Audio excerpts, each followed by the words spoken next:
here is the man himself, responsible for the accelerator program at the Net Zero Technology Centre. So Mark, tell us, we've been walking around this room, the excitement is palpable. What are you doing with these companies? How are you helping them take their journey to the next level? Yeah, thanks, Sepi. Yeah, it's a fantastic atmosphere in here. There's a real buzz as people have got their technologies on display, and a lot of these startups are startups that we've helped over the years. So we run a cohort a year. We have 12 startups come through our program a year.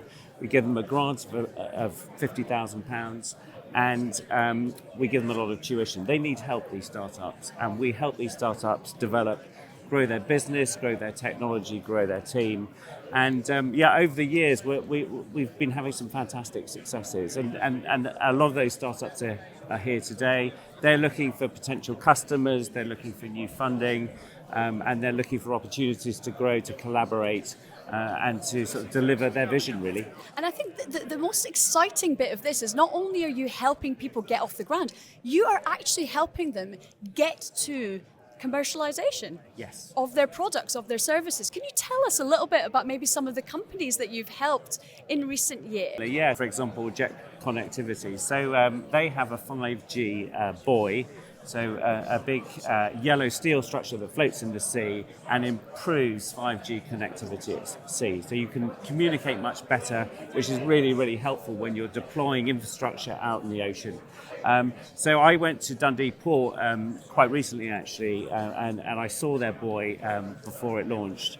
And it was sort of humbling and so exciting, sort of climbing up on this huge, great yellow piece of steel, massive thing bristling with sensors and electronics.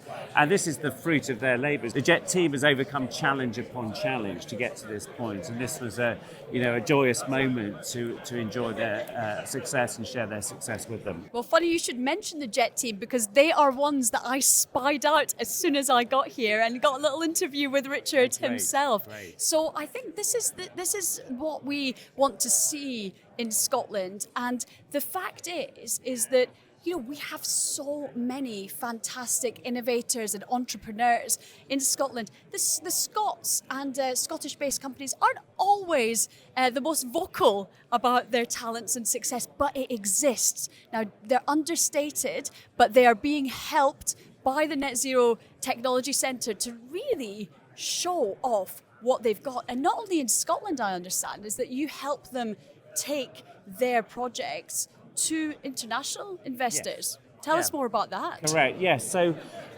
we find that all these startups need investment pretty much.